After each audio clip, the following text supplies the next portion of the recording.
In the last two videos, I talked about two candidates, Paul Ryan and Rand Paul, who are both Republican conservatives, and talked about how to create a wall, to secure the wall, and document the undocumented. So when I chose my third candidate, I wanted to look into someone who was completely contrasting, who was completely different from my last two, and that candidate was Bernie Sanders. So watching his video, his speech about immigration, I realized that Bernie Sanders, he was Democratic. He was a Democrat who, and that he didn't actually talk about his solutions. He talked about what was happening and how wrong it was. In his video, in his speech, he talked about how he actually discussed his own personal experience when he visited Immokalee, Florida, where he saw illegal immigrants being abused and used for cheap labor, and he compared it to slavery. This is where his speech gets really, where he uses his most strength, where he has most power in his speech, is when he uses words like slavery or how people were being used incorrectly. He said that Immokalee, Florida, was a human tragedy. He was using these kind of words to kind of present that was a terrible problem. It was a problem in Immokalee, and this is still happening now. It's still happening around the United States. It's not just in the U.S., not just in Florida, but it's everywhere in the U.S. And we need to change that. So he doesn't really talk about how we should change that, how we should allow documented workers to come here and not be forced to work in labor camps like in Immokalee.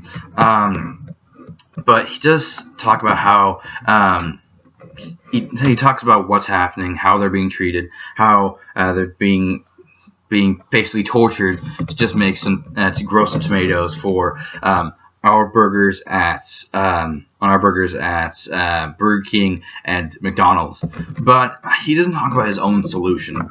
He just says at the end of the video, and this may be cut off. I don't know. Maybe it was cut off, but the speech kind of just ends saying that if we don't change this, the U.S. will go down. It'll just go down, the entire U.S.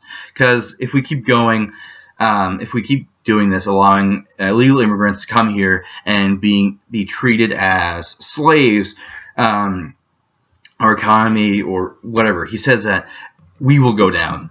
We. So when he says we, he means everyone.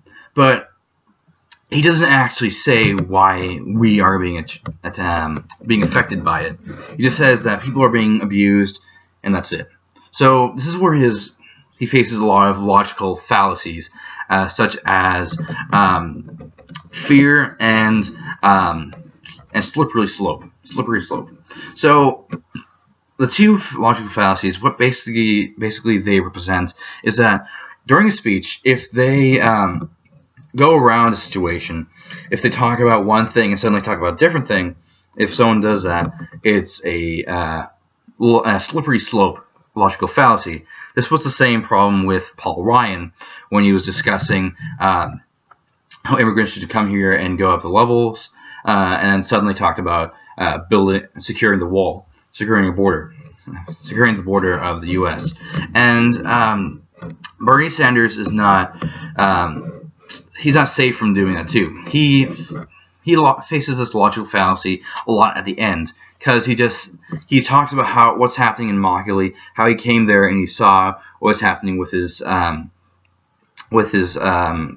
political allies, and what was happening and how terrible it was, how it was a human tragedy. But he does not talk about the solution. He just says that if we don't stop this kind of situation, if we don't stop the problems we have right now, the human rate, the U.S., the United States, will go down.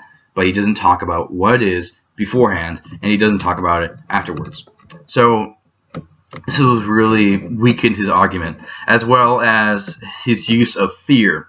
So basically the idea of this logical fallacy is that during a speech or during a video or during whatever, a speaker or author basically uses fear to convince the audience. So he or she is going to be saying, like, if you don't do this, you'll die, or if you don't do this, you'll die, or you'll be way worse than before. So this is his example, his wording of saying that the U.S. will go down if the immigrants are not allowed to be here, or if they're not allowed to work in better environments. He says that that's a perfect example of fear, because he's just saying that if we don't do this, we're all going to go down. And it was really weak. It wasn't as strong as beforehand, because I really enjoyed his use of using his use of personal experience to strengthen his argument, his speech of how people were being mistreated and worked as slaves in the monopoly. But it was weak because of this last part, because differing from the last two people, he used his entire time to talk about what was happening now, and a little bit talk about what he wants to do, what he will change. For Rand Paul and Paul Ryan, they talk most of the time about what they want to change, and then a little bit, and like sprinkled a little bit of what's the problem now. While I kind of like the approach a little bit about what's like using these words to using specific words, using pathos, using emotional appeal to bring in the audience, by saying this is what's happening. It's a tragedy. It's slavery. But I kind of wish you could have talked about what we could do, what he wants to do, because it would have helped his argument if he took the time to do that. So that's it. That's all I can think about from Bernie Sanders' speech.